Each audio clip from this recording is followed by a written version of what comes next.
So imagine a world where data flows continuously like a river, with every drop holding valuable insights. So you may be surprised to know that this is already the world that we live in. So my name is Thomas Billy, and I'm thrilled to be here alongside my colleague, Sidi Talili. We're both software engineers at Uber Freight. So today I'll dive into the fascinating world of stream processing. I'll be discussing Uber Freight's journey to stream processing and how we leveraged Kafka, Flink, and Confluent to unlock real-time analytics. So firstly, a bit about who we are. So Uber Freight is an autonomous business of Uber technologies. Similar to Uber, we leverage technology and the gig economy to facilitate the movement of goods. Contrasting to Uber, however, our focus is more on the B2B and enterprise space. So our mission, simply put, is to lead the pace of logistics and move the world's goods. So core to our business, there are three key areas in which we operate: managed services, logistics applications, and the carrier network. We have dedicated transportation experts and powerful technology that services an ever increasingly complex logistics market. So just a quick glance through today's agenda. First, an overview of Control Tower. So this is the application whose transformation will be the focal point of today's talk. We'll discuss why change was needed here and some of the challenges we faced along the way. Next, we'll have a technical deep dive of the system architecture of Control Tower, and we'll discuss some of the key decisions we made. So this will be followed by an implementation deep dive into the nitty-gritty, and we'll share with you some of the key lessons that we've learned along the way. And finally, we'll showcase our results. This will be improvements gained from adopting a streaming architecture. So firstly, what is Control Tower? Control Tower is our analytics dashboard, which is provided within our core TMS offering. Its primary responsibility is to provide enhanced visibility for our customers' operation teams. So it does this in two ways. It presents a holistic and centralized view of all the insights relating to the shipments.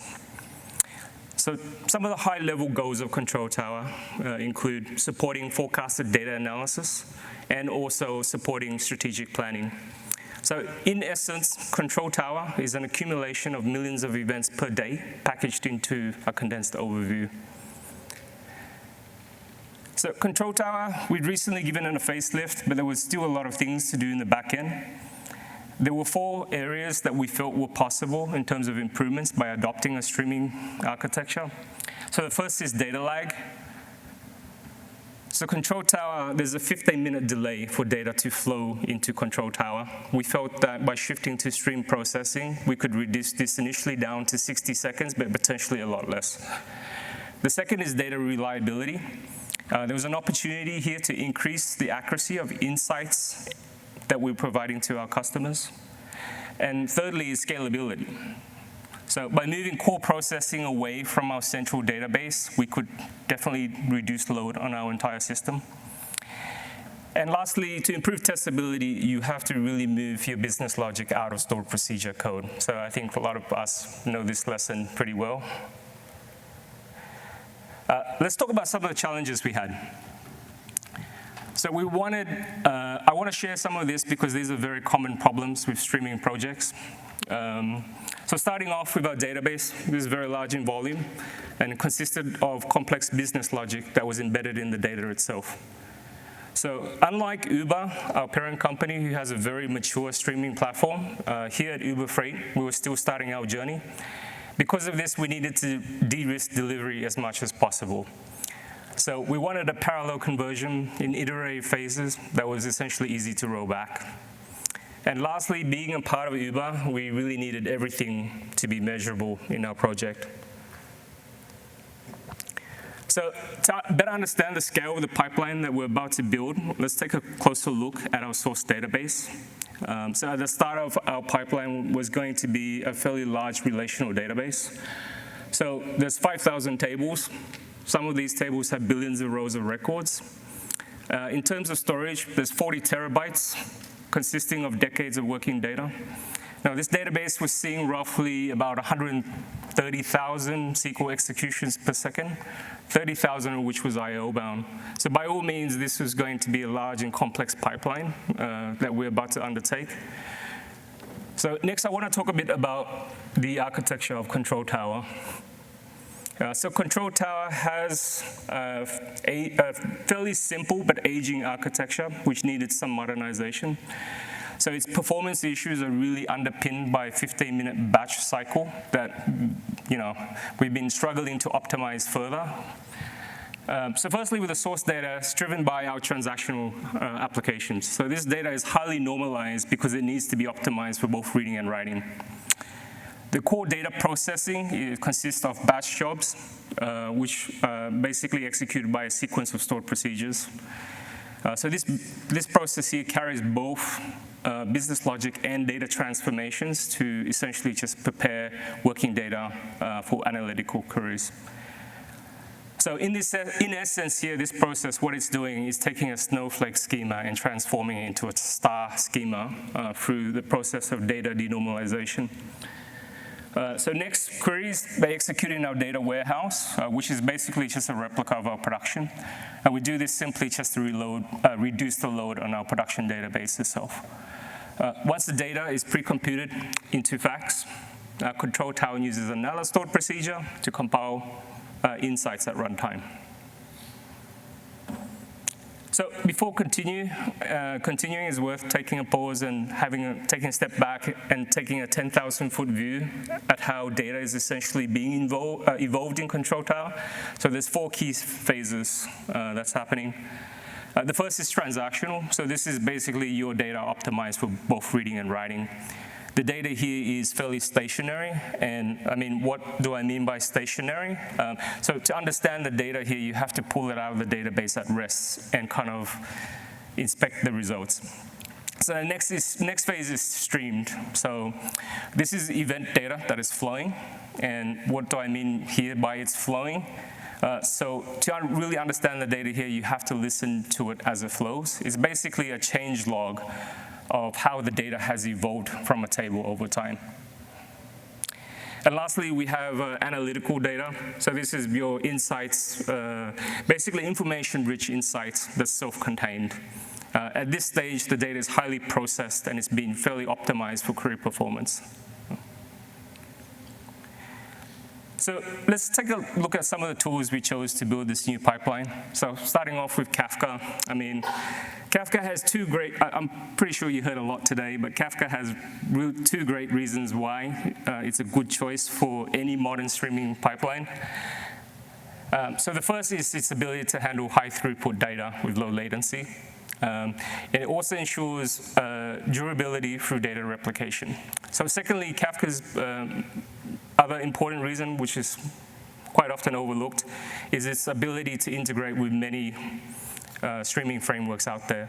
So this kind of enhances its utility to build robust real-time applications. So next with Kafka Connect, this is an easy way for us to connect our databases and applications to these streams that we're about to build. And with KSQLDB, this allows us to essentially outsource our data enrichment needs and therefore simplifying our core pipeline and just focusing on the business logic. And finally, Flink, as you all know, is the Swiss Army knife of stream processing. It provides a complete tool suite for basically complex streaming operations when working with very complex data sets. So we'll dive into each of these a little bit later.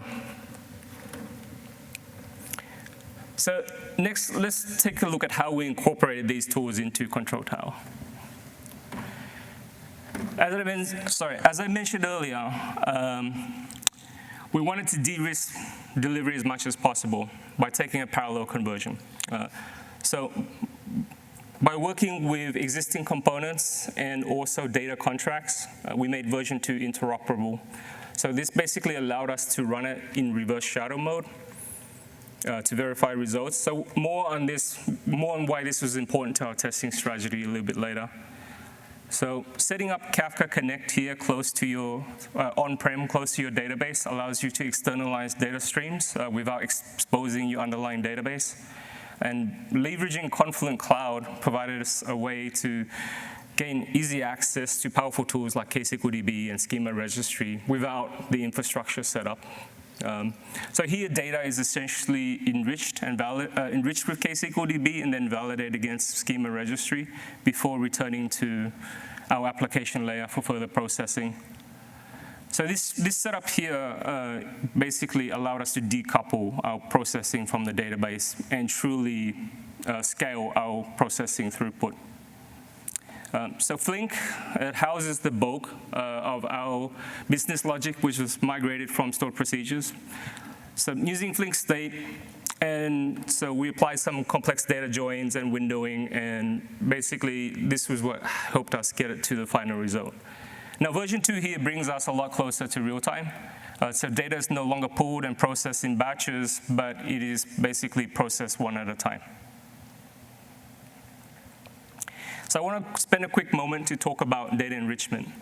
So data enrichment in stream processing is crucial because there's basically a common need to enhance raw data as it flows through your system. So when you consume relational data, messages often lack the context for you to make informed decisions at point in time. So taking this example here, the data which flows from source is basically piecemeal and typically composed of reference IDs to other streams that flow independently. So now, to enrich this data, you could make a series of calls back to your database. However, this is rather slow and introduces further load to your system. Another approach you could do is you can try to join these streams using Flink, but one of the problems that you quickly run into is slow-moving streams and converging them with fast streams. So you need a lot of memory to do that. So for us, this is where KSQLDB comes in. So it allows us to handle both the fast and the slow-moving streams using the concept of tables and streams. So KSQL is also Kafka native, so the working data here is basically backed by the Kafka topic itself. So in this example here, I forgot to change the slide. In this example here, we've used KSQL to repartition the topic, also perform message transformation and some data mappings, do some day and time manipulation, and also, as you can see, hydrate the entire carrier record without a query back to the database. So this sounds pretty simple, doesn't it? So in reality, data enrichment is quite nuanced. There's no lying about that. So I want to provide here a quick glimpse into one of our enrichment pipelines.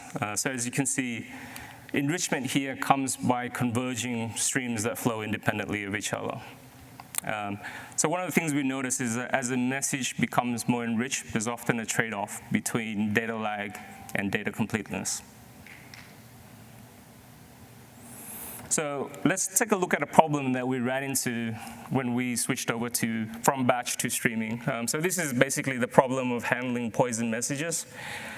So a poison message is basically a message that for some reasons your consumer doesn't know what to do with at a point in time. So this could be like a data defect in your data.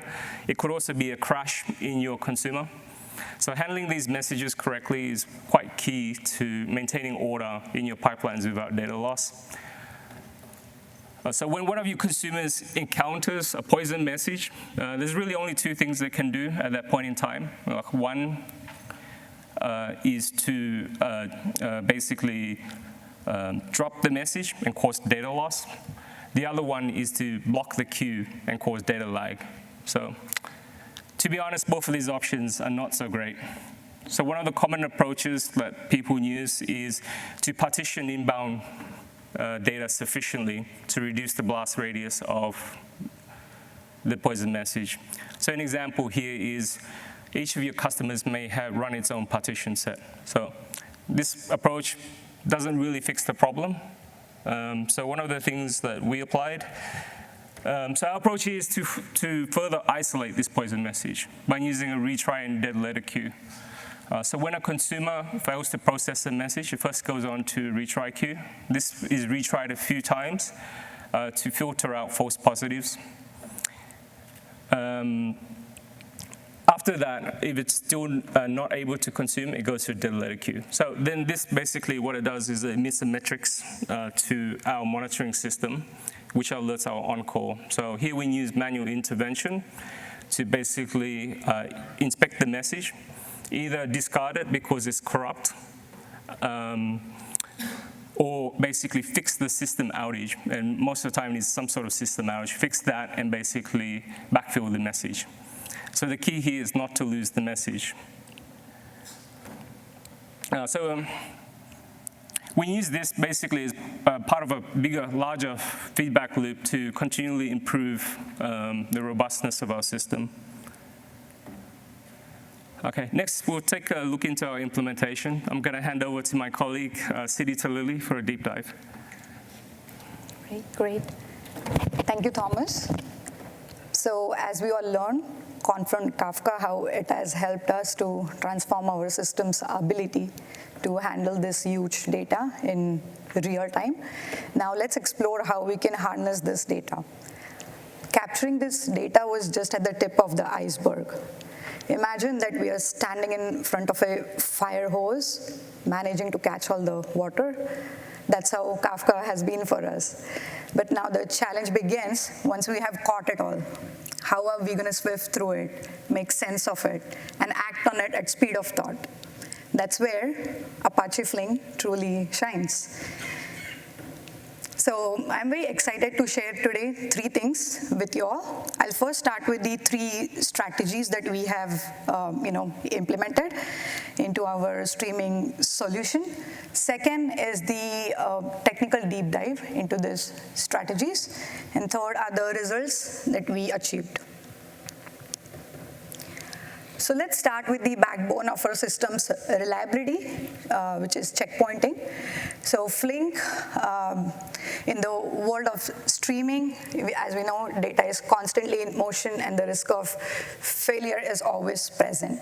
So Flink's checkpointing mechanism has been our cornerstone there. It ensures us the ability to bounce back without missing a beat. Next is the state management.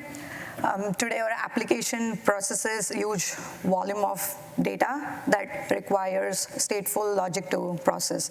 So Flink stateful computations, they allow us to efficiently manage and handle these states. Next is the time-based window strategies. Here we aggregate the data over a defined time interval, and we extract the latest updates to derive actionable insights. Moving on to the Flink's event-driven timers, they allow us to schedule a complex set of computation and execute them at a precise interval upon a specific event occurrence. Next is the async syncs. This approach allows us to efficiently handle the read and writes to our external systems, ensuring that we are not blocking our main processing workflows. And lastly, we have Flink side output streams. They help us to capture the error records.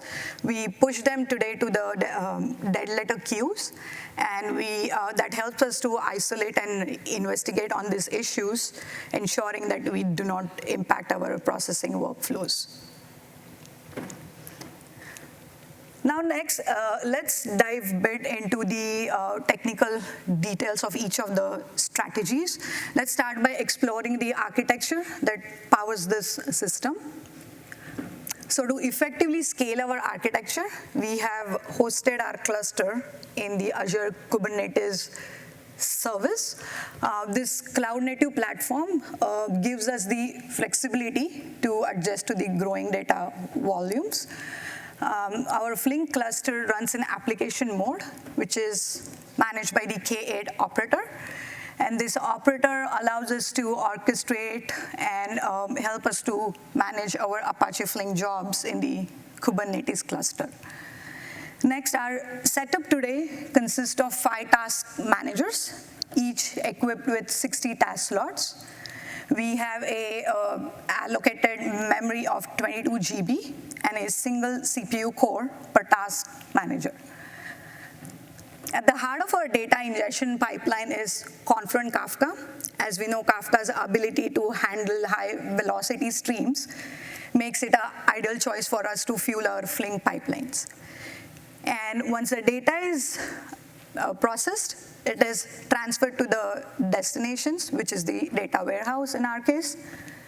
And for the data retention, we have implemented every 30 minutes of checkpointing, and the snapshots get stored onto Kubernetes persistent volumes, and we limit the state size to a 60-minute window today. Next, let's dwell deeper internal in our Flink pipelines to understand how we operate within. So here I'm going to take an example of shipment, which forms a backbone of logistics at Uber Freight. To give a gist of our pipeline, we have 20 discrete workflows, and each of them have between 6 to 12 chain operators today. And all these 20 different workflows, they drive different aspects in the logistics ecosystem. So let's take a look at few of the key streams. First is the shipment stream. This gives us information on shipment attributes, such as the IDs, origin, destination, statuses, shipment dates, and many more relevant attributes. Next is the stop. This gives information on the stop, each stop within a shipment's journey. So details such as the location information, city, state, stop type, stop times, and many more stop attributes. Next is the freight stream. This gives information on each freight within a shipment, details on the product type, weight, quantity, cost, and many more freight attributes.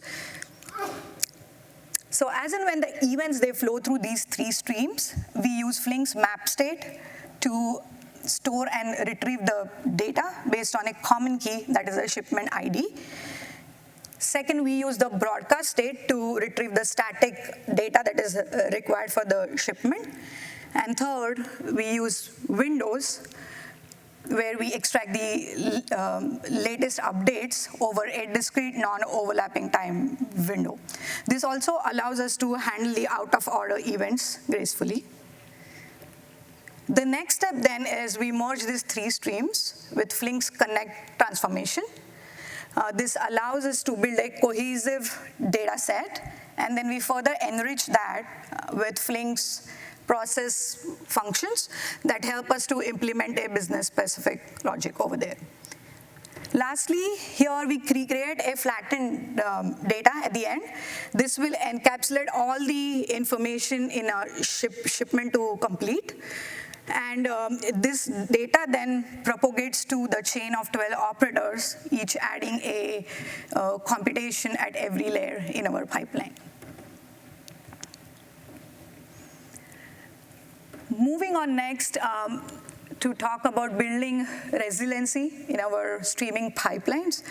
So Flink today offers a robust fault tolerance mechanism with a combination of checkpointing, various strategies around it, such as alignment, frequencies, state backend, and Flink's integration with Datadog to monitor the metrics.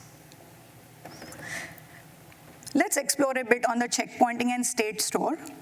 So as we know, Flink's checkpointing mechanism, it captures the state of the application at a specific intervals.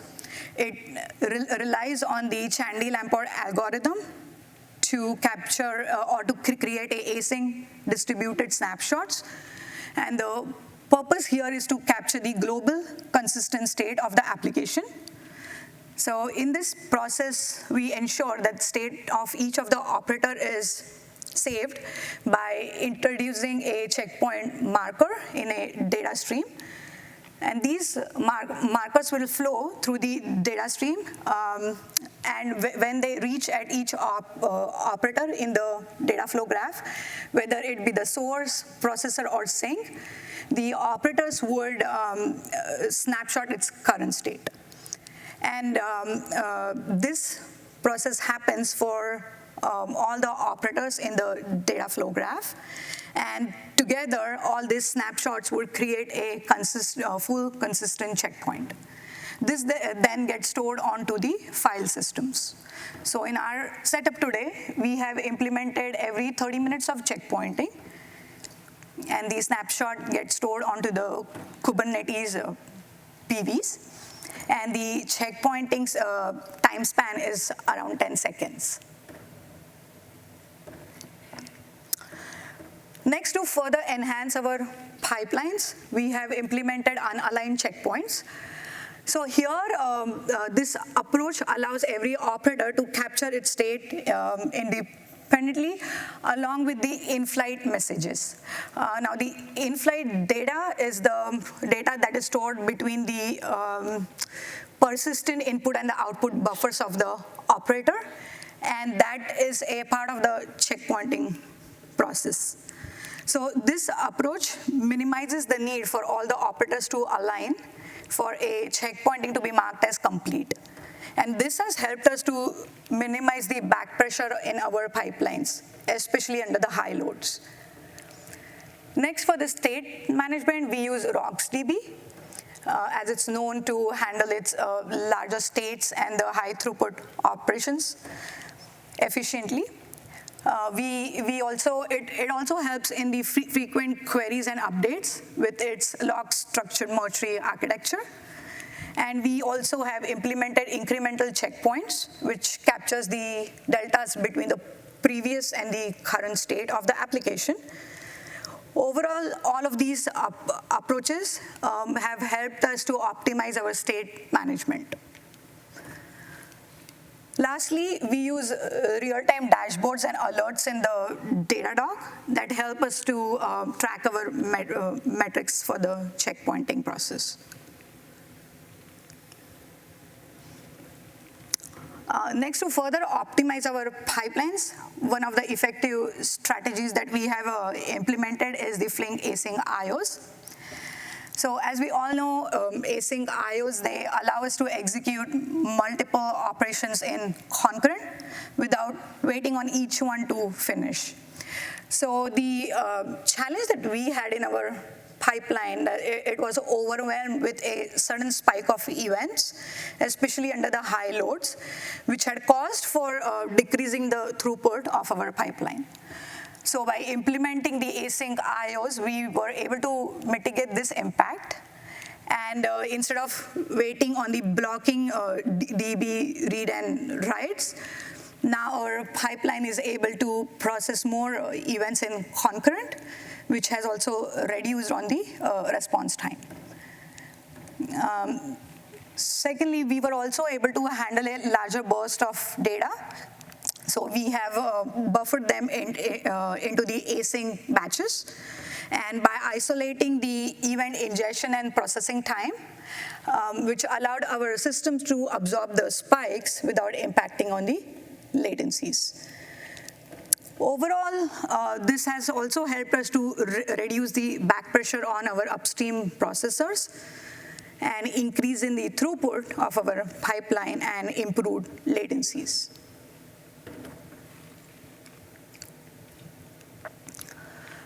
Next, let's move on to talk on the automation testing strategies to ensure data integrity within our Flink pipelines. So today, we perform an interim testing that would compare the historical batch process data with the flattened data that is coming out of our streaming pipelines. So to measure the data accuracy.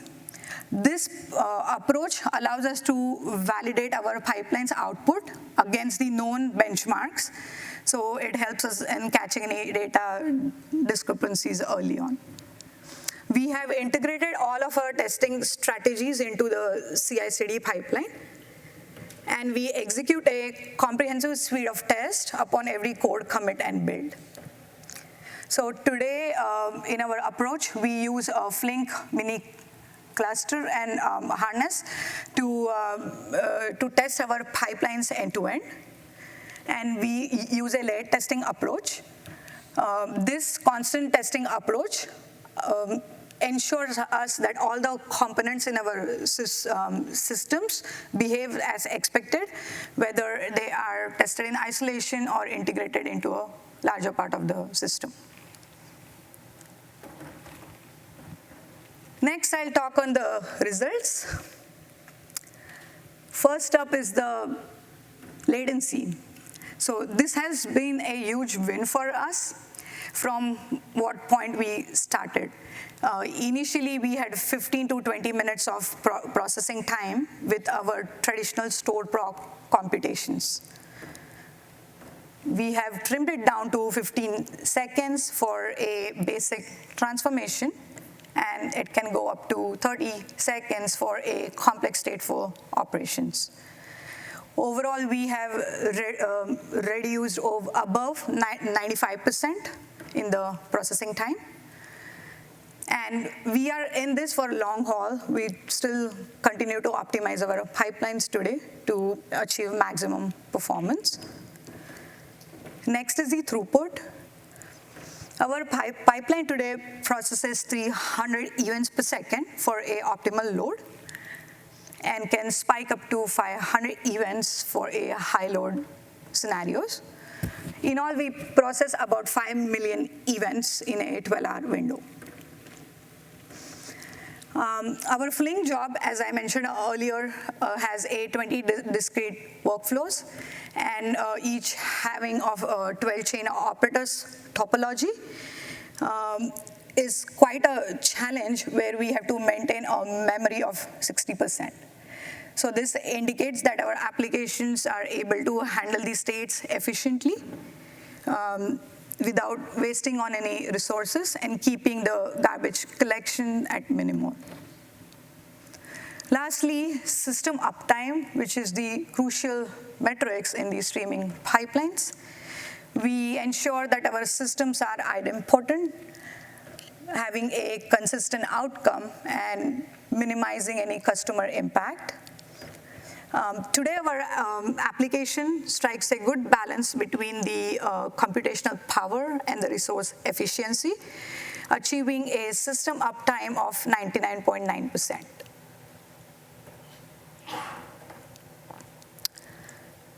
Lastly, I want to share some lessons that we have learned in our process. So first is implementing a holistic approach.